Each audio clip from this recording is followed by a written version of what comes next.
شهر رمضان الذي أنزل فيه القرآن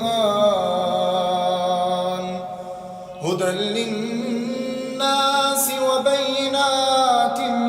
من الهدى والفرقان فمن شهد منكم الشهر فليصم ومن كان مريضا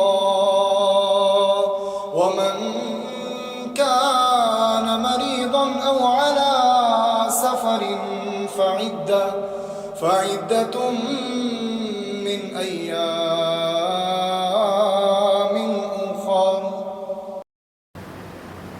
پانچویں پارے کی ابتدا میں اللہ رب العالمین نے مزید کچھ عورتوں کا تذکرہ کیا۔ جیسا کہ میں نے کل ہی بیان کیا تھا کہ سورۃ النساء اس کے اندر بہت سارے مسائل اور بہت ساری باتیں اللہ رب العالمین نے خواتین کے تعلق سے ذکر فرمائی ہیں۔ چوتھے پارے کے آخر میں اللہ رب العالمین نے 18 محرمات کا تذکرہ کیا تھا کہ ایسی 18 قسم کی عورتیں جو ایک آدمی پر ہمیشہ ہمیشہ کے لیے حرام ہیں، جیسا کہ کل ہم نے اس بات کو سنا۔ آج پانچویں پارے کی ابتدا میں اللہ رب العالمین نے ایک اور عورت کا تذکرہ کیا جو مردوں کے لیے حرام ہے، والمحصنات من النساء، یعنی خاوند والی عورتیں جن کے شوہر ہیں، وہ عورتیں بھی دوسرے مردوں کے لیے حرام ہیں، الا ما ملکت ایمانکم، لیکن اگر وہ لونڈیاں بن کر آ جائیں تو پھر وہ تمہارے لیے حلال ہے۔ اصل میں یہاں پر یہ بات پیش آئی تھی، اللہ رب العالمین نے جو اس آیت کریمہ کا نزول فرمایا، ایک جنگ جس کا نام جنگ اوتاس تھا، اس میں بہت سی خواتین عورتیں کافروں کی طرف سے قید ہو کر مسلمانوں کے پاس آئیں، بہت ساری عورتیں، اور وہ تقریباً عورتیں شادی شدہ تھیں، یعنی وہ لونڈیاں نہیں تھے بلکہ وہ عورتیں تھیں جو شادی شدہ تھے، نکاح میں تھے، غیر مسلم ہو گئے۔ جب مسلمانوں کے قید میں وہ عورتیں آئیں تو مسلمان نے، صحابہ کرام نے ان عورتوں سے جماع کرنے کو، ہمبستری کرنے کو کراہیت محسوس کیا، یعنی ناپسند کیا، کیونکہ یہ خواتین جو ہے ان کے شوہر آلریڈی ہیں تو ہم کیسے ان سے ملیں، حالانکہ اللہ رب العالمین کا حکم ہے جو ہماری ملکیت کی لونڈیاں ہیں ان سے ہم مل سکتے ہیں، ان سے ہم بستر کر سکتے ہیں۔ لیکن صحابہ کرام کو تردد ہوا کہ یہ خواتین جو ہے شوہر والیاں ہیں اور ان سے کیسے ہم ملاقات کریں، تو اللہ رب العالمین نے قرآن مجید کی آیت نازل فرمائی اور کہا والمحصنات من النساء، وہ عورتیں جو شوہر والیاں ہیں وہ تو حرام ہیں، لیکن اگر وہی عورتیں تمہاری ملکیت میں آ جائیں، قید ہو کر آ جائیں، لونڈیاں بن کر آ جائیں تو وہ تمہارے لیے جائز ہے، حلال ہیں، ان سے مل سکتے ہیں ایک حیض کے پاک ہونے کے بعد۔ جب وہ عورتیں تمہارے پاس آئیں اور جب وہ 1 مہینے کے حیض سے پاک ہو جائیں تو تم ان سے مل سکتے ہیں۔ یہاں اللہ رب العالمین نے ساتھ ہی ساتھ لونڈیوں کا بھی تذکرہ کیا۔ قرآن مجید میں بہت سارے مقامات پہ اللہ رب العالمین نے غلاموں اور لونڈیوں کا تذکرہ کیا، اور یہ چیزیں آج بھی باقی ہیں۔ ایسی بات نہیں کہ اللہ رب العالمین نے اس کو بعد میں حرام قرار دیا، بلکہ آج بھی اگر ایسے معاملات ہوتے ہیں، غیر مسلموں سے مسلمانوں کے درمیان لڑائی ہوتی ہے، جہاد ہوتا ہے، تو ان کے ذریعے سے حاصل ہونے والی، ملنے والی عورتیں مسلمانوں کے لیے حلال ہیں، وہ لونڈیوں کی جو ہے صورت میں ہمارے پاس لائی جائیں گی۔ اسی طرح اللہ کے رسول صلی اللہ علیہ وسلم کے بھی 2 لونڈیاں تھے، جیسا کہ ہم نے تاریخ کتابوں کے اندر اور احادیث کتابوں کے اندر اس بات کو پڑھا ہے کہ جہاں اللہ کے رسول صلی اللہ علیہ وسلم کے 11 بیویاں تھے، وہیں اس کے ساتھ ہی ساتھ اللہ کے رسول صلی اللہ علیہ وسلم کے پاس 2 لونڈیاں تھے۔ ایک لونڈی کا نام ماریہ قبطیہ رضی اللہ عنہا تھا، جن سے اللہ کے رسول صلی اللہ علیہ وسلم کے بیٹے پیدا ہوئے، جن کا نام ابراہیم رضی اللہ عنہ تھا، جو بچپن میں انتقال کر گئے۔ انہی کے انتقال کے موقع پر اتفاق سے سورج کو گرہن لگا تھا، تو صحابہ کرام کے درمیان میں یہ باتیں ہونے لگی کہ ابراہیم رضی اللہ عنہ کے انتقال سے سورج کو گرہن لگا۔ اللہ کے رسول صلی اللہ علیہ وسلم نے اپنے بیٹے کی تدفین کی اور اس کے بعد صحابہ کرام کے درمیان میں آئے۔ مسجد میں آنے کے بعد کہا کہ سورج اور چاند کو گرہن جو لگتا ہے یہ اللہ کی نشانیوں میں سے ایک نشانی ہے، یہ کسی کی موت اور حیات پر یہ گرہن نہیں لگا کرتا۔ تو ماریہ قبطیہ جو تھیں وہ اللہ کے رسول کی لونڈی تھی، اور ایک دوسری لونڈی تھی جن کا نام آتا ہے ریحانہ بنت زید رضی اللہ عنہا۔ یہ اصل میں مدینے میں جو یہودیوں کے قبائل آباد تھے ان قبیلے والوں میں سے ایک قبیلے کی عورت تھی، بعد میں جنگ میں جو ہے مسلمانوں کے قید میں آئی تو اللہ کے رسول صلی اللہ علیہ وسلم نے ان کو اپنے پاس رکھ لیا تھا۔ تو یہ دو عورتیں اللہ کے رسول صلی اللہ علیہ وسلم کی لونڈیاں جن کا حدیث میں تذکرہ ملتا ہے۔ پھر آگے اللہ رب العالمین نے ارشاد فرمایا وَلَا تَقْتُلُوا أَنفُسَكُمْ، اے ایمان والو اپنے آپ کو ہلاکت میں نہ ڈالو۔ اب یہاں ہلاکت سے مراد خودکشی بھی شامل ہے، یہاں ہلاکت سے مراد ایسے چیزیں اختیار کرنا جن سے آدمی ہلاک ہو جاتا ہے۔ سگریٹ آدمی پیتا ہے، سگریٹ کے نقصانات کیا ہیں ہم جانتے ہیں، اگر وہ چیزیں استعمال کرتے ہیں تو اللہ رب العالمین نے اسے ایمان والوں کو روکا ہے۔ شراب کے ذریعے آدمی ہلاک ہو جاتا ہے، یہ بات الگ ہے کہ اسی وقت نہیں مرتا، لیکن اس کی ہلاکت کا ذریعہ شروع ہو جاتا ہے، جسم کے اندر کے جو اعضاء ہیں وہ خراب ہونا شروع ہو جاتے ہیں، تو یہ بھی ہلاکت میں ڈالنے کے مماثل ہے۔ آدمی تمباکو کھاتا ہے، گٹکا کھاتا ہے، یہ ساری کی ساری چیزیں جو ہے اپنے آپ کو ہلاکت میں ڈالنے کے مماثل ہے۔ اللہ کے رسول صلی اللہ علیہ وسلم کے پاس صحابی رسول حضرت عمرو بن عاص رضی اللہ عنہ فرماتے ہیں کہ ایک مرتبہ مجھے احتلام ہوا، احتلمت فی لیلۃ باردہ فی غزوۃ ذات السلاسل، ایک غزوہ تھا جس کے موقع پر اللہ کے رسول صلی اللہ علیہ وسلم نے مجھے جو ہے ایک فوج کا ذمہ دار بنایا تھا، اور وہ سارے کے سارے لوگ میرے ماتحت تھے، میں ان کا امیر تھا، لہذا سردی کی سخت ترین رات تھی، ایسے رات میں جو ہے مجھے احتلام ہوا، میں ناپاک ہو گیا۔ اب مجھے وضو کرنے کے لیے غسل کرنے کی ضرورت پیش آئی، لیکن میں غسل کرنے کے لیے ڈر رہا تھا، اس لیے کہ اغتسلت عن اہلک، کہیں میں غسل کر لوں گا تو میں ہلاک نہ ہو جاؤں، اتنا زیادہ ٹھنڈا پانی اور سردی کی رات تھی، لہذا میں نے کیا کیا فتیممت ثم صلیت باصحابی، میں نے صرف تیمم کر لیا اور اپنے اصحاب کو فجر کی نماز پڑھا دی۔ جب میں اللہ کے رسول صلی اللہ علیہ وسلم کی بارگاہ میں گیا فذکروا ذلک للنبی صلی اللہ علیہ وسلم، میں نے یہ تمام واقعہ اللہ کے رسول صلی اللہ علیہ وسلم سے سنایا تو آپ نے فرمایا یا عمر، اے عمر صلیت باصحابک وانت جنب، تم نے ناپاکی میں اپنے اصحاب کو نماز پڑھا دی؟ تو میں نے کہا یا رسول اللہ میں دیکھ رہا تھا کہ بہت سخت سردی کی رات ہے اور بہت ٹھنڈا پانی ہے، کیسے میں غسل کرتا، لہذا میں نے جو ہے تیمم کیا اور اپنے لوگوں کو نماز پڑھا دی۔ اور میں نے اللہ کا یہ فرمان سنا تھا، اللہ رب العالمین نے فرمایا قرآن مجید کے اندر کہ وَلَا تَقْتُلُوا أَنفُسَكُمْ، اپنے آپ کو ہلاکت میں نہ ڈالو۔ یہ بات اللہ کے رسول صلی اللہ علیہ وسلم نے سنا تو فضحک رسول اللہ صلی اللہ علیہ وسلم، اللہ کے رسول صلی اللہ علیہ وسلم مسکرا دیے اور آپ نے ان کو کچھ بھی نہیں کہا، وَلَمْ يَقُلْ شَيْئًا، آپ نے ان سے کچھ بھی نہیں فرمایا۔ تو یہ اللہ رب العالمین نے یہاں پر اس بات کا ذکر کیا ہے کہ اپنے آپ کو ہلاکت میں نہیں ڈالنا چاہیے۔ جہاں تک معاملہ خودکشی کا ہے، اللہ کے رسول صلی اللہ علیہ وسلم کے بہت ساری احادیث اس بارے میں ہمیں ملتی ہیں، جیسا کہ حضرت ابو ہریرہ رضی اللہ عنہ بیان کرتے ہیں اللہ کے رسول صلی اللہ علیہ وسلم نے ارشاد فرمایا من تردى من جبل فقتل نفسه فهو في نار جہنم يتردى فيه خالدا مخلدا فيها ابدا، جو آدمی اپنے آپ کو کسی اونچے مقام سے گرا کر ہلاک کر لے، چاہے وہ کسی بلڈنگ سے ہو چاہے وہ کسی پہاڑ سے ہو، اپنے آپ کو گرا کر ہلاک کر لے تو وہ ہمیشہ کے لیے جہنم میں داخل کر دیا جائے گا، اور جہنم میں بھی اس کا کام وہی ہوگا، اونچائی پر جاتا رہے گا نیچے گرتا رہے گا، اونچائی پہ جاتا رہے گا وہ اونچائی گرتا رہے گا، ہمیشہ اس کا یہی کام چلتا رہے گا، ابدا جاری رہے گا مسلسل۔ پھر آگے آپ نے فرمایا وَمَن تَحَسَّى سُمًّا فَقَتَلَ نَفْسَهُ، جس آدمی نے زہر کھا کے اپنے آپ کو ہلاک کر لیا فَسُمُّهُ فِي يَدِهِ، اللہ تعالیٰ اس کے ہاتھ میں زہر دے دے گا اور جہنم میں اس کو ہمیشہ کے لیے داخل کر دیا جائے گا، وہ بار بار زہر کھاتا رہے گا، مرتا رہے گا، اللہ اس کو زندہ کرتا رہے گا، یہ سلسلہ مسلسل چلتا رہے گا۔ وَمَن قَتَلَ نَفْسَهُ بِحَدِيدَةٍ، جو آدمی اپنے آپ کو کسی لوہے کے نیزے سے چاقو سے ہلاک کر لے، خود کو مار لے، اللہ رب العالمین اس کے ہاتھ میں جو ہے وہی ہتھیار تھما دے گا اور وہ جہنم میں ہمیشہ کے لیے داخل کر دیا جائے گا اور وہ اپنے آپ کو ہمیشہ اسی طرح مارتا رہے گا۔ یہ صحیح بخاری کی حدیث ہے۔ اس کے علاوہ ایک اور حدیث میں آتا ہے، صحیح بخاری ہی کی حدیث ہے، اللہ کے رسول صلی اللہ علیہ وسلم نے ارشاد فرمایا، ایک آدمی جنگ کے میدان میں شریک ہوا، حالانکہ وہ آدمی مومن تھا، جنگ کے میدان میں آیا، اسے معمولی زخم لگ گیا، وہ اس زخم کو برداشت نہ کیا اور اس نے اپنے ہاتھ کو جڑ سے الگ کر لیا، اسی وجہ سے اس کا انتقال ہوا۔ اللہ رب العالمین نے فرمایا، فقال اللہ بدرنی عبدی بنفسہ، اس بندے نے، اس میرے بندے نے اپنے آپ کو ہلاک کرنے میں جلد بازی سے کام لیا ہے، حرمت علیہ الجنہ، اس پر میں نے جنت کو حرام کر دیا ہے، ہمیشہ کے لیے اس کو اللہ رب العالمین نے جہنم میں داخل کر دیا۔ اور اس کے علاوہ جب کبھی اللہ کے رسول صلی اللہ علیہ وسلم کے پاس خودکشی کے معاملات لائے جاتے تو آپ علیہ الصلوۃ والسلام ایسے لوگوں کی نماز جنازہ نہیں پڑھا کرتے تھے۔ ایک مرتبہ آپ علیہ الصلوۃ والسلام کے سامنے ایسے آدمی کا جنازہ لایا گیا،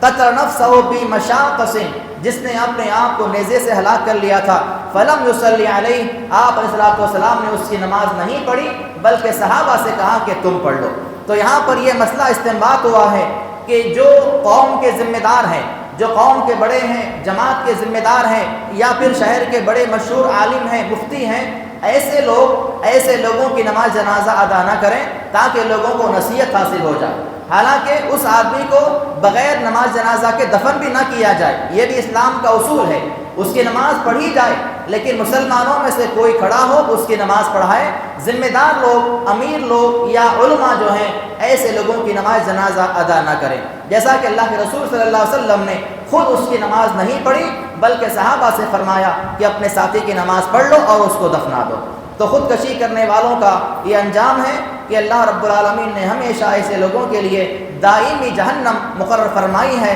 اور وہ ہمیشہ کے لیے جہنم میں داخل کر دیے جاتے ہیں۔ پھر رب تعالیٰ نے آگے فرمایا، ان تجتنبوا کبائر ما تنہون عنہ نکفر عنکم سیئاتکم وندخلکم مدخلا کریما، اگر تم گناہ کبیرہ سے اجتناب کرتے رہو گے، جو بڑے بڑے گناہ ہیں ان سے اجتناب کرتے رہو گے تو اللہ تعالیٰ تمہارے چھوٹے گناہوں کو معاف کر دے گا اور تم عزت والے مقام میں داخل فرما دے گا۔ اگر تم بڑے بڑے گناہوں سے اجتناب کرو گے تو اللہ تعالیٰ خود تمہارے چھوٹے گناہوں کو معاف کر دے گا۔ کبیرہ گناہوں یا بڑے گناہوں کی فہرست میں 3 باتیں یاد رکھیں۔ ایسے گناہ جس گناہ پہ اللہ رب العالمین نے جہنم کی وعید سنائی ہے وہ کبیرہ گناہ ہے، جیسے شرک کے بارے میں اللہ رب العالمین نے فرمایا، انہ من یشرک باللہ فقد حرم اللہ علیہ الجنہ ومأواہ النار، جس نے شرک کیا جنت اس پہ حرام ہے اور اس کا دائمی ٹھکانہ جہنم ہے۔ جس گناہ پر جہنم کی وعید ہے وہ گناہ کبیرہ ہے۔ دوسرے ایسے گناہ جن کے تعلق سے اگر وہ انسان سے سرزد ہو جاتے ہیں اور اس پہ حد قائم کی جاتی ہے تو وہ بھی گناہ کبیرہ ہے، جیسے زناکاری کرنا، چوری کرنا، کسی پہ الزام لگانا، یہ ایسے گناہ ہیں جس پہ اسلام نے حد قائم کیا ہے۔ جادو کا عمل اختیار کرنا، جادو کرنے والے کے بارے میں اللہ کے رسول نے کیا فرمایا، حد الساحر ضربۃ بالسیف، جادوگر کی حد یہ ہے کہ اس کو تلوار سے قتل کر دیا جائے۔ تو یہ گناہ جس پر حد قائم کی جائے وہ بھی گناہ کبیرہ کی فہرست میں شامل ہے۔ اور تیسرے ایسے گناہ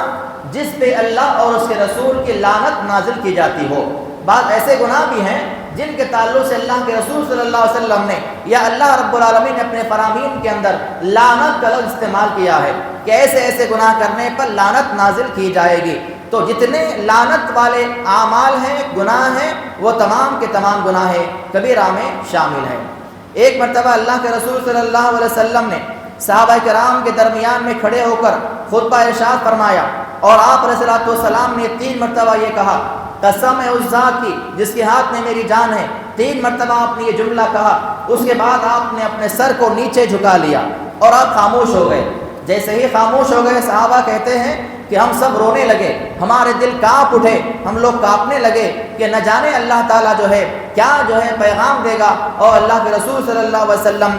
قسم کھائی اور خاموش کیوں آپ بیٹھ گئے ہیں۔ تھوڑی دیر کے بعد آپ نے خاموشی اختیار کی اور اس کے بعد آپ نے سر اٹھایا تو آپ کا چہرہ جو ہے حشاش بشاش تھا، آپ خوش نظر آئے، آپ کی خوشی کو دیکھتے ہوئے ہم لوگ بھی خوش ہوئے۔ پھر آپ علیہ الصلوۃ والسلام نے خوشخبری سنائی اور فرمایا کہ جو بندہ دن میں 5 وقت کی نمازیں ادا کرے گا، رمضان کے روزے رکھے گا، زکوٰۃ ادا کرتا رہے گا اور 7 کبیرہ گناہوں سے بچتا رہے گا، ایسے آدمی کے لیے اللہ تعالیٰ جنت کے تمام دروازوں کو کھول دے گا کہ وہ جس کے اندر سے جانا چاہے داخل ہو جائے، اور سلامتی کے ساتھ اس کو داخل ہو جانے کے لیے کہا جائے گا۔ 7 کبیرہ گناہ کیا ہیں؟ جیسا کہ صحیح بخاری کے اندر، صحیح مسلم کے اندر اور دیگر بہت ساری کتب کے اندر یہ حدیث مروی ہے۔ اللہ کے رسول صلی اللہ علیہ وسلم نے ارشاد فرمایا اجتنبوا السبع الموبقات، تم 7 بڑے بڑے گناہوں سے اجتناب کرو جو آدمی کے نام اعمال کو، آدمی کے پورے اچھے کاموں کو ہلاک کر دیتے ہیں، ختم کر دیتے ہیں۔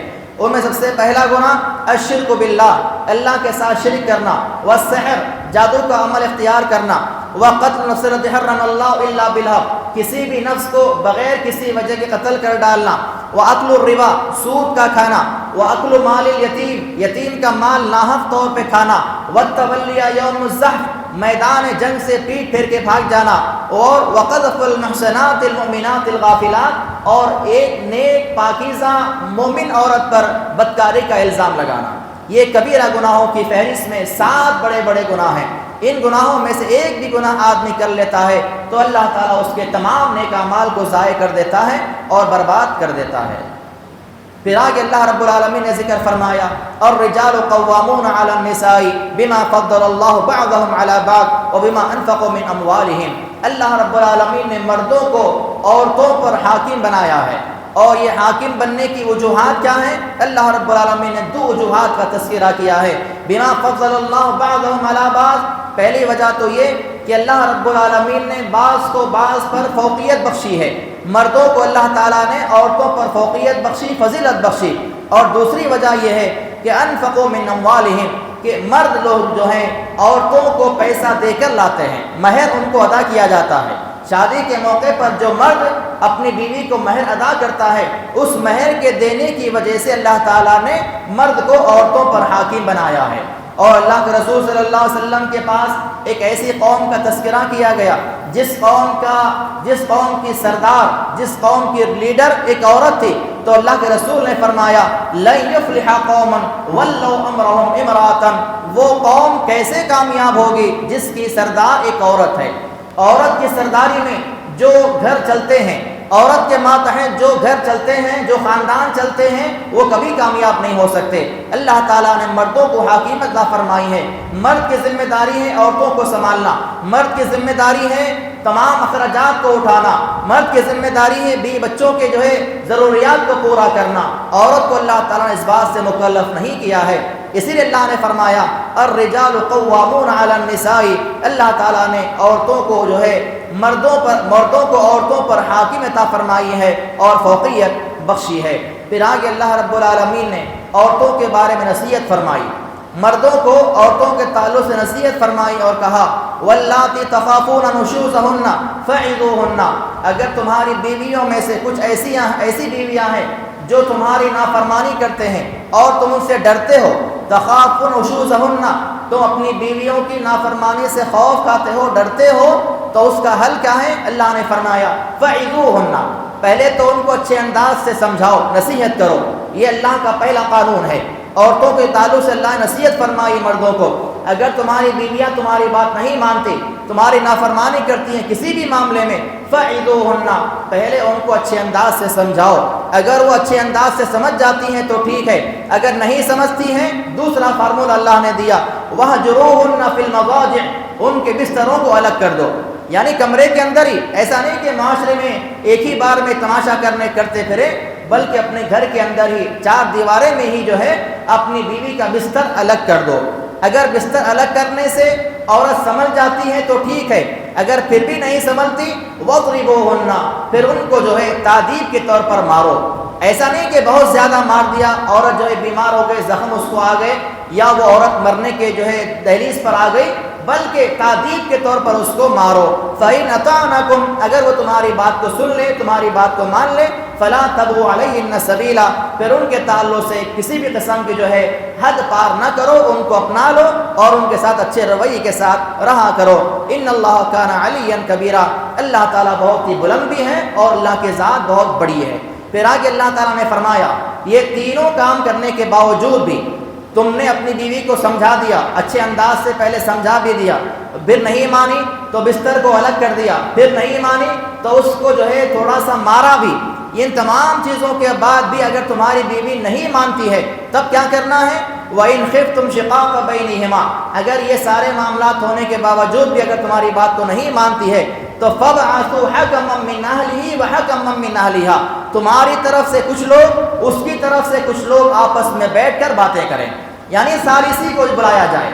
ابھی بھی اللہ تعالیٰ نے طلاق اور خلع کی بات نہیں کی ہے، اتنے معاملات ہونے کے باوجود بھی اللہ تعالیٰ نے ایک ترتیب بتائی ہے۔ اور آج ہمارے پاس کیا ہے؟ ذرا سے نافرمانی عورت نے کی طلاق دے دیتا ہوں، خلا دے دیتی ہوں، یہ تمام معاملات آج معاشرے میں ہو رہے ہیں۔ اور مسلمانوں کے جو ہے کیسز، مسلمانوں کے تمام معاملات کہاں جا رہے ہیں؟ غیر مسلموں کے پاس جا رہے ہیں۔ غیر مسلم پولیس والے گھروں میں آتے ہیں، عورتوں سے ملتے ہیں، باتیں کرتے ہیں، معاملات کو سلجھاتے ہیں اور بات چیت کی جاتی ہے۔ اللہ نے اس کا قانون بتا دیا، پورا فارمولہ اللہ تعالیٰ نے بتا دیا کہ کیسے کیسے عورتوں کو کس ترتیب سے سمجھانا ہے اور کیسے معاملات کو حل کرنا ہے۔ اللہ نے فرمایا کہ اگر یہ تمام باتیں نہ ہو تو تم دونوں طرف سے لوگوں کو بلاؤ، اس کے خاندان والے، تمہارے خاندان والے آپس میں بیٹھ کے باتیں کریں۔ ان یرید اصلاحا یوفق اللہ بینہما، اگر یہ دونوں آپس میں ملنا چاہیں گے تو اللہ تعالیٰ اپنی توفیق سے ان دونوں کو ملا دے گا، اللہ تعالیٰ وہاں پر مدد کرے گا۔ ان اللہ کان علیما خبیرا، اللہ رب العالمین جو ہے جاننے والا اور خبر رکھنے والا ہے۔ تو یہ قرآنی اصول،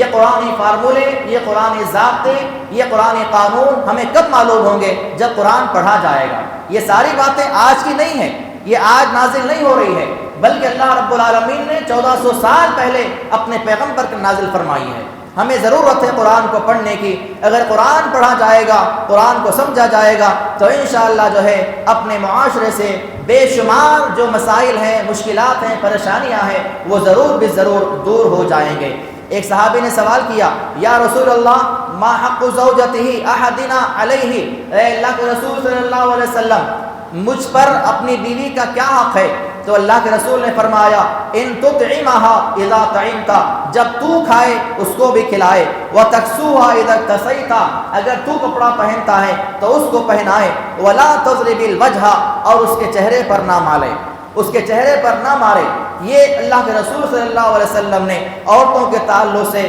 مردوں کو نصیحت فرمائی۔ پھر آگے اللہ تعالیٰ نے فرمایا وَاعْبُدُوا اللَّهَ وَلَا تُشْرِكُوا بِهِ شَيْئًا وَبِالْوَالِدَيْنِ احسانا، اللہ کی عبادت کرو، اللہ کے علاوہ کسی اور کو شریک نہ ٹھہراؤ، ماں باپ کے ساتھ احسان کرو، وَبِذِي الْقُرْبَى، جو تمہارے رشتہ دار ہیں، وَالْيَتَامَى، جو یتیم ہیں، وَالْمَسَاكِينَ، جو مسکین اور غریب قسم کے لوگ ہیں، وَالْجَارِ ذِي الْقُرْبَى، تمہارے رشتہ داروں میں جو پڑوسیاں ہیں، وَالْجَارِ الْجُنُوبِ وَالصَّاحِبِ بِالْجَنبِ،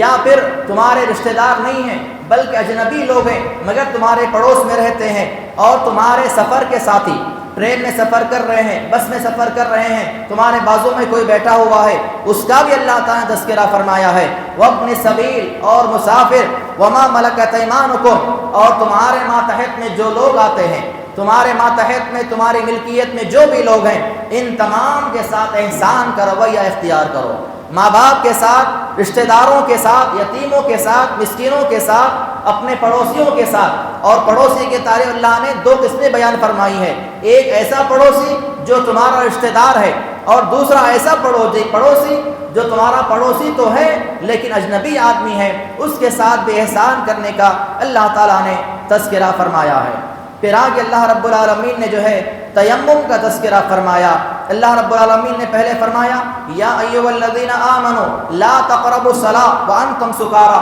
اے ایمان والو نماز کے قریب نہ جاؤ جب تم نشے میں رہو۔ یہ آیت کریمہ اس وقت نازل ہوئی ابھی جب شراب کی حرمت کا اعلان نہیں ہوا تھا، ابھی شراب مکمل طور پہ حرام نہیں کی گئی تھی، بس لوگ صحابہ کرام شراب پیتے تھے اور نماز ادا کیا کرتے تھے۔ ایک صحابی نے نماز ادا کی، شراب کے نشے میں ہیں اور وہ کیا پڑھ رہے ہیں ان کو بھی نہیں معلوم ہے، شراب کے نشے میں جو ہے غلط سلط انہوں نے پڑھ لیا، تو اللہ تعالیٰ نے قرآن مجید کے اندر آیت کریمہ نازل فرما دیا اور کہا یا ایھا الذین آمنو، اے ایمان والو جب تم نشے کی حالت میں رہو نماز سے قریب نہ جاؤ، حتی تعلموا ما تقولون، جب تک کہ تم نہ جان لو کہ تم کیا کہہ رہے ہو، نماز میں تم کیا پڑھ رہے ہو تمہیں اس بات کا علم نہیں ہے، تو ایسے حالت میں تم نماز سے قریب نہ جاؤ، ولا جنبا الا عابر سبیل حتی تغتسلوا، اور اگر تم ناپاک ہو جاؤ تب بھی نماز سے قریب نہ جاؤ، نماز ادا نہ کرو، وَإِن كُنتُم مَرْضَىٰ أَوْ عَلَىٰ سَفَرٍ، اگر تم بیمار ہو یا سفر میں ہو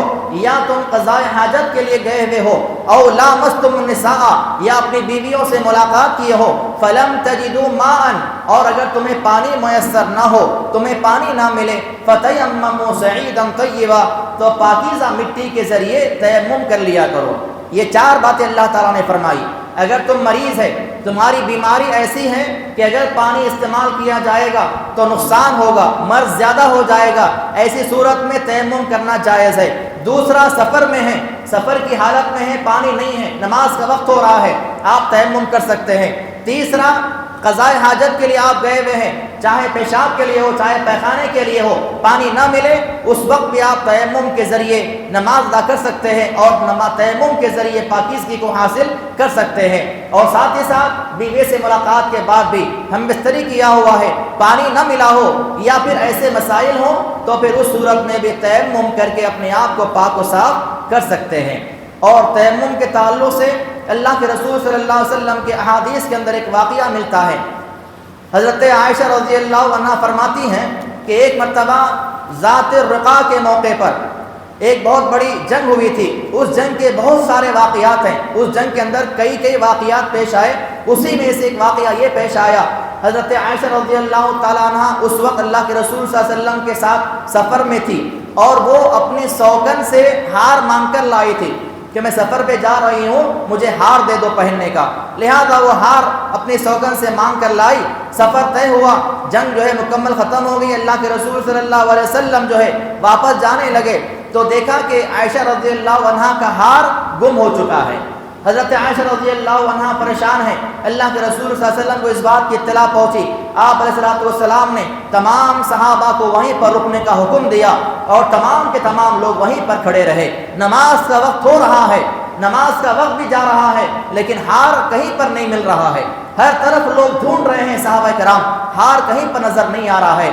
ابو بکر رضی اللہ تعالیٰ عنہ جو حضرت عائشہ رضی اللہ عنہ کے والد ہیں وہ ان کے پاس آتے ہیں اور وہ حضرت عائشہ فرماتی ہیں کہ میرے والد نے مجھے بہت کچھ سنایا، اتنا غصہ کیا، جو ان کے زبان میں آیا مجھے بولتے گئے، مجھے کہتے گئے، یہاں تک کہ انہوں نے مجھے میرے کمر میں زور سے کچوکے مارے غصے کے عالم میں حرکت نہیں کر پائی۔ کیوں؟ اس لیے کہ اللہ کے رسول صلی اللہ علیہ وسلم میرے گود میں سو رہے تھے، اللہ کے رسول میرے گود میں ہیں، ابو بکر رضی اللہ عنہ میرے والد آتے ہیں، مجھے غصہ کرتے ہیں، کیسی جو ہے لاپرواہی ہے، تمہاری وجہ سے اللہ کے رسول یہاں پر کھڑے ہوئے ہیں، مومن لوگ یہاں پر کھڑے ہوئے ہیں، نماز کا وقت ہو رہا ہے، تمہاری کیسی لاپرواہی ہے، یہ کہتے بھی جا رہے ہیں اور مجھے چمٹتے بھی جا رہے ہیں لیکن حرکت مجھے کرنے نہیں آ رہی ہے، یہاں تک کہ اللہ کے رسول صلی اللہ علیہ وسلم وہیں پر آرام فرما رہے ہیں۔ تب اللہ رب العالمین نے اس آیت کریمہ کا نزول فرما دیا کہ فَتَيَمَّمُوا صَعِيدًا طَيِّبًا، اگر پانی نہ ملے تو پاکیزہ مٹی کے ذریعے تم تیمم کر لو۔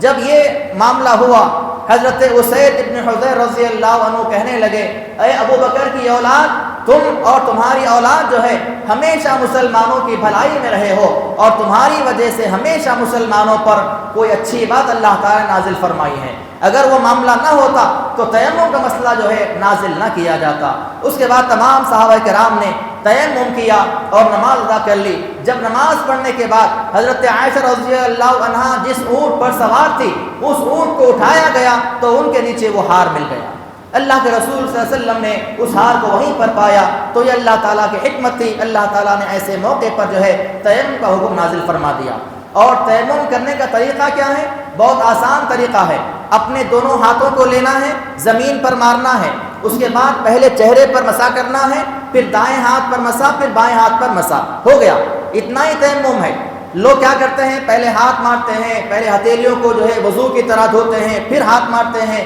پھر چہرے پر ملتے ہیں، پھر ہاتھ مارتے ہیں، کوہنیوں کو مسح کرتے ہیں۔ اللہ نے کیا فرمایا؟ فَامْسَحُوا بِوُجُوهِكُمْ وَأَيْدِيكُمْ، پہلے اپنے چہرے کی مسح کرو، بعد میں ہاتھوں پہ مسح کرو۔ تیمم ہو گیا آپ کا، یہ آپ کا مکمل وضو ہے۔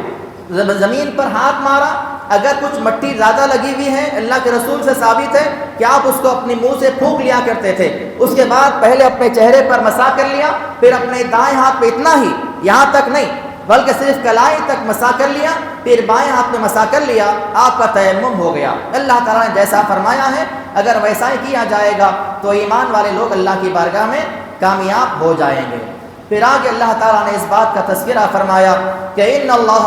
لا یغفر ان یشرک بہ ویغفر ما دون ذلک لمن یشاء، اللہ رب العالمین جو ہے شرک کو ہرگز معاف نہیں کرے گا، شرک کے علاوہ اللہ تعالیٰ جو گناہ چاہے گا معاف کر دے گا۔ فمن یشرک باللہ، جو اللہ کے ساتھ شرک کرتا ہے، فقد افترى اثما عظیما، تحقیق کہ اس نے اللہ تعالیٰ پر بہت ہی بڑا بہتان باندھا ہے۔ اور یہ آیت کریمہ اللہ تعالیٰ نے قرآن مجید کے اندر 2 مرتبہ ذکر فرمائی ہے۔ پھر اس کے بعد اللہ رب العالمین نے فرمایا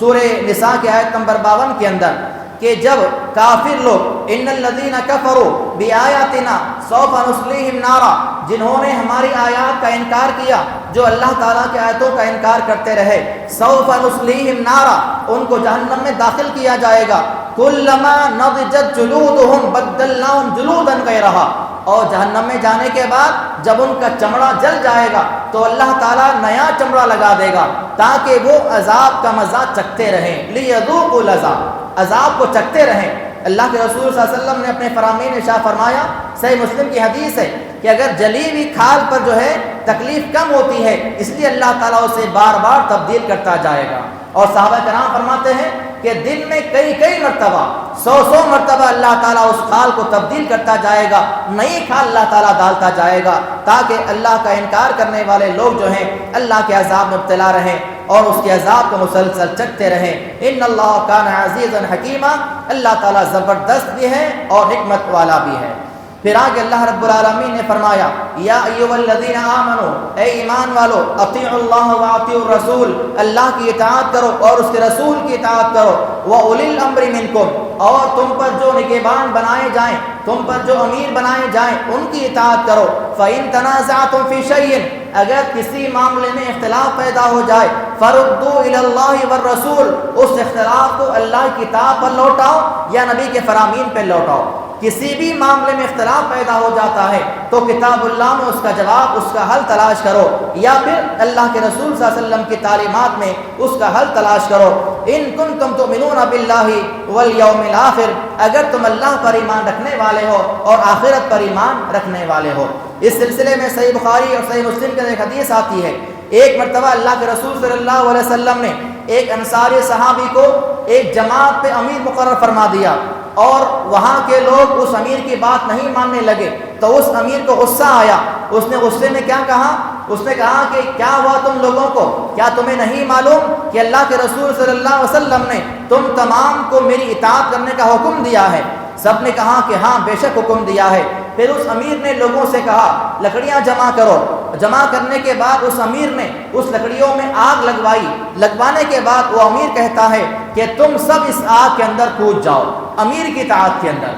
تو اس جماعت کے اندر سے، صحابہ کی جماعت میں سے ایک نوجوان کہنے لگا لوگوں سنو، ابھی یہ کام مت کرنا، سب سے پہلے اللہ کے رسول کی بارگاہ میں جائیں گے، یہ سارا معاملہ پیش کریں گے، اگر اللہ کے رسول صلی اللہ علیہ وسلم کہتے ہیں آگ میں کود جاؤ، ہم ضرور کود جائیں گے۔ کیوں؟ اس لیے کہ ہم نے اللہ کے رسول صلی اللہ علیہ وسلم کی ہاتھ پر ایمان کیوں لایا؟ آگ سے بچنے کے لیے لایا ہے، اور یہ آدمی کہتا ہے کہ آگ میں کود جاؤ، اگر یہ معاملہ اللہ کے رسول کہتے ہیں تو ہم ضرور بے ضرور آگ میں کود جائیں گے۔ صحابہ کرام اللہ کے رسول کی بارگاہ میں آئے، سارا واقعہ سنایا۔ آپ علیہ السلام نے اس واقعے کو سن کے کہا اگر تم اس آگ میں کود پڑتے تو قیامت تک اس میں جلتے رہتے، کیونکہ امیر کی اطاعت معروف کاموں میں ہے، اگر امیر تمہیں قرآن و حدیث کے مطابق حکم دیتا ہے تبھی اس کی بات کو ماننا ہے. اگر کسی کا حکم قرآن کے خلاف آ جائے، کسی کا حکم نبی کے فرامین کے خلاف آ جائے تو نہ امیر کی بات مانی جائے گی، نہ کسی عالم کی بات مانی جائے گی، نہ کسی مفتی کی بات مانی جائے گی، نہ کسی علامہ کی بات مانی جائے گی، کسی کی بات کو نہیں مانا جائے گا. اللہ رب العالمین نے یہاں تک بیان کیا سورہ لقمان کے اندر، اگر تمہارے ماں باپ بھی اللہ اور اس کے رسول کے خلاف کوئی بات کہتے ہیں تو ان کی بات کو بھی نہیں مانا جائے گا. حالانکہ اللہ رب العالمین نے اپنی بندگی کے بعد ماں باپ کی اطاعت کا ذکر فرمایا ہے، لیکن اگر وہی ماں باپ تمہیں کسی ایسی بات کی طرف بلاتے ہیں جو قرآن و حدیث کے خلاف ہے، ان کی بات کو ہرگز نہیں مانا جائے گا. آج مسلمان لوگ کہتے ہیں ہمارے بڑے لوگ یہ فاتحہ دیتے آئے ہیں، ہمارے بڑے لوگ شب معراج مناتے آئے ہیں، ہمارے بڑے لوگ شب برات کرتے ہوئے آئے ہیں، یا ان کا دیکھا دیکھی ہم کر رہے ہیں، اگر نہیں کریں گے تو ماں باپ کی نافرمانی ہو جائے گی. اللہ نے کیا فرمایا؟ ماں باپ کی اطاعت اسی کام میں ہے جس میں اللہ اور اس کے رسول کی بات مطابق ہوتی ہو، اور جس کام میں اللہ اور اس کے رسول کی خلاف ورزی ہوتی ہو ایسے عالم میں کسی کی بات کو بھی نہیں مانا جائے گا، کسی امیر کی بات کو نہیں، اور نہ ہی کسی اور کی بات کو تسلیم کیا جائے گا. تو اللہ تعالیٰ نے یہاں پر اس بات کا ذکر کیا کہ جب کبھی تمہارے کسی معاملے میں اختلاف پیدا ہو جائے تو اس اختلاف کو اللہ کی کتاب میں تلاش کرو، یا اللہ کے رسول صلی اللہ علیہ وسلم کے فرامین میں اس اختلاف کو تلاش کرو اگر تم اللہ اور اس کے رسول پر ایمان رکھنے والے ہو. پھر آگے اللہ رب العالمین نے فرمایا فَلَا وَرَبِّكَ لَا يُؤْمِنُونَ حَتَّى يُحَكِّمُوكَ فِي مَا شَجَرَ بَيْنَهُمْ. اے نبی کریم صلی اللہ علیہ وسلم، وہ آدمی اس وقت تک مومن نہیں ہو سکتا جب تک کہ آپ کے فیصلے کو تسلیم نہ کرے اور آپ کے فیصلے کے تعلق سے اپنے دل میں کسی قسم کی کوئی کجی محسوس نہ کرے. جیسا ہی آپ کا فیصلہ آ جائے خوشی خوشی آپ کے فیصلے کو مان لے. اگر آپ کے فیصلے کے تعلق سے اس کے دل میں ذرا برابر بھی تردد ہوتا ہے، کسی قسم کا ہچکچاتا ہے، تو وہ آدمی ہرگز مومن نہیں ہو سکتا. اس سلسلے میں جو واقعہ بیان کیا جاتا ہے عمر رضی اللہ تعالیٰ عنہ اور ایک یہودی آدمی کا، کہ ایک یہودی اور ایک مسلمان کا جھگڑا ہوا. یہودی آدمی اللہ کے رسول کی بارگاہ میں گیا، اللہ کے رسول صلی اللہ علیہ وسلم نے یہودی کے اپنے فیصلہ دے دیا. مسلمان جو آدمی تھا وہ اللہ کے رسول کے فیصلے سے مطمئن نہیں ہوا، وہ عمر کے پاس آیا، اور عمر رضی اللہ عنہ کے سامنے آنے کے بعد یہودی آدمی کہتا ہے اے عمر، تم اس بات کو سن لو کہ تمہارے سے پہلے تمہارے بڑے آدمی نے اس بات کا فیصلہ کر دیا ہے، اور وہ فیصلہ میرے حق میں آیا تھا، یہ تمہارا مسلمان بھائی نہیں مانتا ہے. عمر رضی اللہ تعالیٰ عنہ نے تلوار نکالی اور اس آدمی کو قتل کر دیا، اور کہا کہ جو اللہ کے رسول کی بات کو نہیں مانتا ہے وہ مومن نہیں ہو سکتا ہے. یہ تاریخی واقعہ بیان کیا جاتا ہے، لیکن بہت سارے علماء کرام نے اس واقعے کو غلط کہا ہے. اصل جو صحیح واقعہ صحیح بخاری کے اندر موجود ہے، حضرت زبیر بن عوام رضی اللہ تعالیٰ عنہ جو اللہ کے رسول صلی اللہ علیہ وسلم کے بھائی ہوا کرتے تھے، ان کا اور ان کے ایک پڑوسی کا کھیت کے معاملے میں کچھ مباحثہ ہوا. کھیت میں پانی، نالے کا پانی جانے کے تعلق سے آپس میں دونوں کی کچھ انبن ہو گئی، لہذا یہ دونوں فیصلہ لے کر اللہ کے رسول کی بارگاہ میں آئے مقدمہ لے کر. تو اللہ کے رسول صلی اللہ علیہ وسلم نے تمام حالات کو دیکھ کر جو فیصلہ دیا وہ اتفاق سے زبیر ابن عوام رضی اللہ عنہ کے حق میں آ گیا. تو وہ مسلمان آدمی، وہ صحابی کہنے لگے کہ یہ تو آپ کے چچیرے بھائی ہیں، کیوں آپ جو ہے پھوپھی کے، آپ کے بیرے بھائی ہیں، اور کیوں آپ ان کے خلاف میں ان کے جو ہے تائید میں فیصلہ نہیں دیں گے. یہ جملہ سننے کے بعد اللہ کے رسول کا چہرہ تبدیل ہو گیا، آپ غصے میں آ گئے اور آپ ناراض ہو گئے. اللہ تعالیٰ نے اسی موقع پر یہ آیت کریمہ نازل فرما دی اور کہا فلا وربک، اے نبی وہ آدمی قسم ہے آپ کے رب کی. اور یہ جملہ پورے قرآن مجید میں ایک ہی مرتبہ نازل ہوا ہے. اللہ نے کہیں پر بھی ایسا نہیں کہا آپ کے رب کی قسم ہے، اللہ نے کہیں الگ الگ قسم کھائی ہے، لیکن جہاں اللہ کے رسول کی بات آئی اللہ نے فرمایا فلا وربک، قسم ہے آپ کے رب کی اے نبی کریم صلی اللہ علیہ وسلم، لا یؤمنون، وہ آدمی مومن نہیں ہو سکتا جو آپ کو اپنے تمام معاملات میں حاکم نہ مان لے، آپ کے فیصلے کو تسلیم نہ کریں، اور آپ جو فیصلہ کریں اس فیصلے کے تعلق سے دل میں تردد پیدا ہو، کسی قسم کا شک ہو، تب بھی وہ مومن نہیں ہو سکتا. پھر آگے رب تعالیٰ نے فرمایا وَمَن يُطِعِ اللَّهَ وَالرَّسُولَ فَأُولَٰئِكَ مَعَ الَّذِينَ أَنْعَمَ اللَّهُ عَلَيْهِمْ مِنَ النَّبِيِّينَ وَالصِّدِّيقِينَ وَالشُّهَدَاءِ وَالصَّالِحِينَ وحسن اولئک رفیقا۔ اصل میں یہ بات ہوئی، صحابہ کرام رضوان اللہ علیہ مجمعین جو ہے اللہ کے نبی کی بارگاہ میں حاضر ہوئے اور کہا اے اللہ کے رسول صلی اللہ علیہ وسلم، اللہ کے پاس جانے کے بعد آپ تو جنت کے اعلیٰ مقامات میں ہوں گے، ہم کہاں آپ تک پہنچ پائیں گے؟ جیسے آج ہم آپ کے ساتھ بیٹھے ہوئے ہیں، آپ کے ساتھ باتیں کرتے ہیں، ایسا موقع ہمیں کہاں ملے گا؟ آپ تو جنت کے اعلیٰ مقام میں ہوں گے۔ اللہ تعالیٰ نے ان صحابہ کے جواب میں یہ آیت کریمہ نزول فرما دیا اور کہا وَمَن يُطِعِ اللَّهَ وَالرَّسُولَ، جو اللہ اور اس کے رسول کی اطاعت کریں گے فَأُولَئِكَ مَعَ الَّذِينَ أَنْعَمَ اللَّهُ عَلَيْهِمْ مِنَ النَّبِيِّينَ وَالصِّدِّيقِينَ وَالشُّهَدَاءِ وَالصَّالِحِينَ، کہ جو لوگ اللہ اور اس کے رسول کی اطاعت کرنے والے ہوں گے، اللہ تعالیٰ ان لوگوں کو ایسے لوگوں کے ساتھ رکھے گا جن پہ انعام نازل ہوا ہے، نبیوں کے ساتھ اللہ رکھے گا، صدیقین کے ساتھ رکھے گا، شہداء کے ساتھ رکھے گا اور نیک لوگوں کے ساتھ رکھے گا۔ وَحَسُنَ أُولَئِكَ رَفِيقًا، یہ کہ کیا ہی بہترین ساتھی ہیں۔ اور اللہ کے رسول صلی اللہ علیہ وسلم نے فرمایا، صحیح بخاری کی حدیث ہے، المرء مع من احب، آدمی قیامت کے دن اسی کے ساتھ ہوگا جس سے وہ محبت کرتا ہوگا۔ دنیا میں ہم دیکھ لیں ہم کس کو چاہتے ہیں، آج کوئی کرکٹر کو چاہتا ہے، کوئی فلم ایکٹر کو چاہتا ہے، کوئی کسی کو چاہتا ہے۔ اللہ کے رسول کا فرمان سن لیں، دنیا میں جو جس سے محبت کرے گا قیامت کے دن اسی کے ساتھ وہ رہے گا۔ اب ہم فیصلہ کر لیں اور یہ جائزہ لیں کہ ہمیں قیامت کے دن کس کے ساتھ رہنا ہے۔ اگر انبیاء کے ساتھ رہنا ہے، صالحین کے ساتھ رہنا ہے، شہداء کے ساتھ رہنا ہے تو یہ عمل کرنا ہے جو اللہ نے یہاں پر تذکرہ فرمایا ہے۔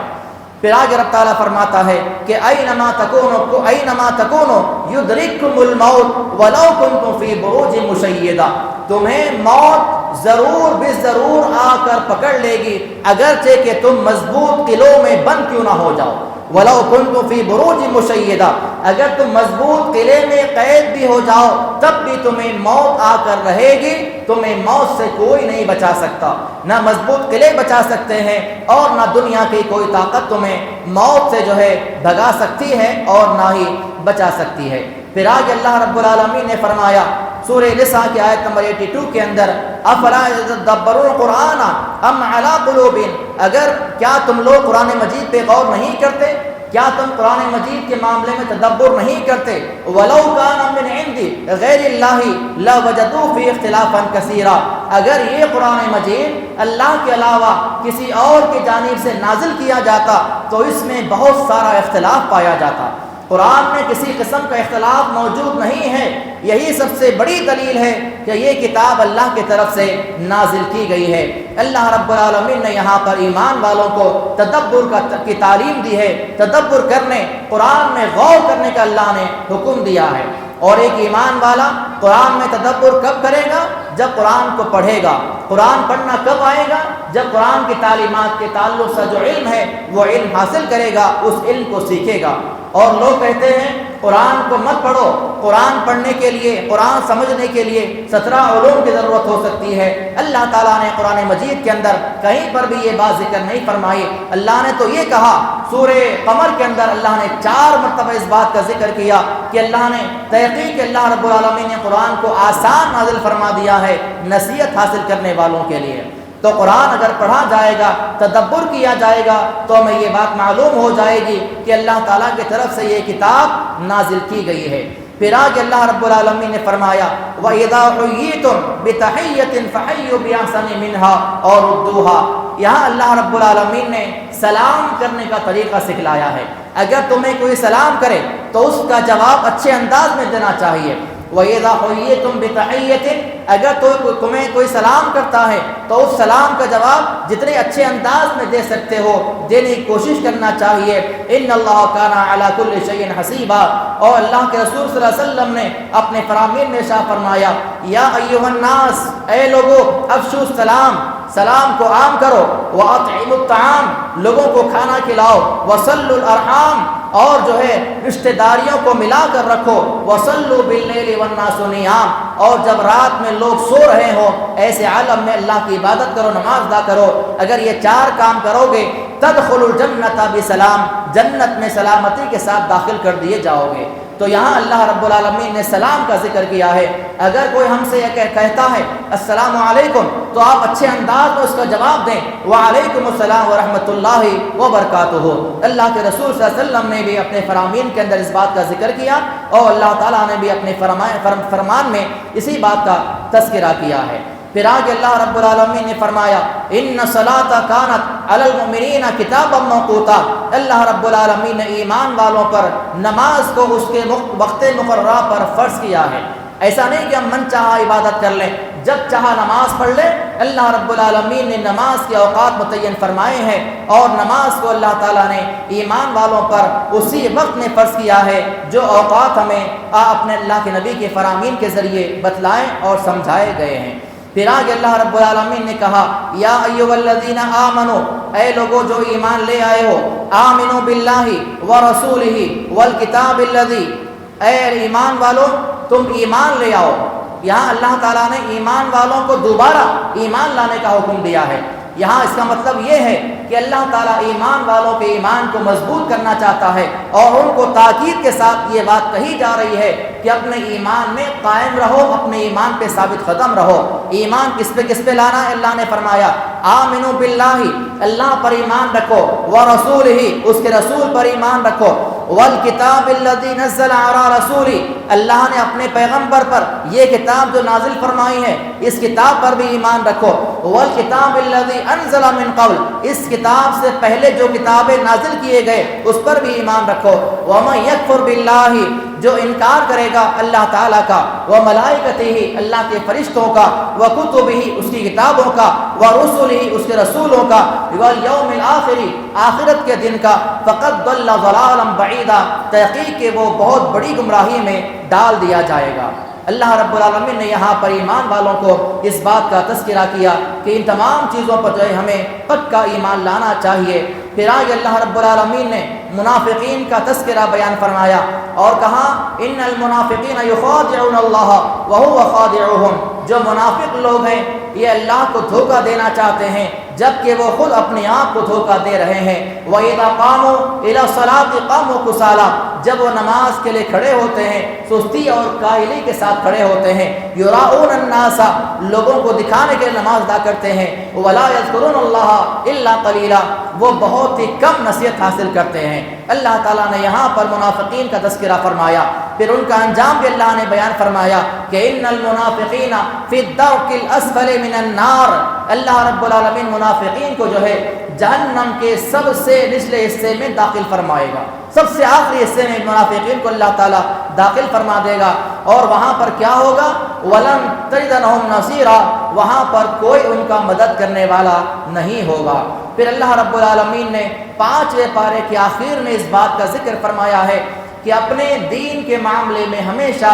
اخلاص کے ساتھ قائم رہو، دینی تمام امور کو اخلاص کے ساتھ پورا کرتے رہو اور دین کے معاملے میں خالص ہو کر اللہ کی عبادت کرو، چاہے وہ عبادت چھوٹی ہو چاہے وہ عبادت بڑی ہو، نفل ہو فرض ہو، کسی بھی قسم کی عبادت ہو، ہر عبادت کے معاملے میں اپنے آپ کو خالص رکھو اور اللہ تعالیٰ کو ایک جان کر اللہ پر مکمل ایمان رکھتے ہوئے اللہ کی عبادت کرو گے تو ایسی عبادتیں اللہ کی بارگاہ میں کامیاب ہوگی اور اللہ تعالیٰ سوف یؤتی اللہ المؤمنین اجرا عظیما، ایسی عبادت کرنے والوں کو اللہ تعالیٰ اپنی بارگاہ میں بہترین اجر سے نوازے گا۔ تو یہ 5ویں پارے کا خلاصہ مختصر انداز میں نے بیان کیا ہے۔ اللہ سے دعا ہے کہ اللہ تعالیٰ جو کچھ بھی کہا جا رہا ہے اور جو کچھ بھی سنا اور سنایا جا رہا ہے، اللہ تعالیٰ ہم تمام کو کہنے سننے سے زیادہ عمل کرنے کی توفیق عطا فرمائے۔ اللہ تعالیٰ ہمارے اعمال کے اندر جو بھی کمی ہے خامیاں ہیں اے اللہ اس کو دور فرما دے، ہمارے نیک اعمال کو اپنے مہربانی سے قبول فرما دے،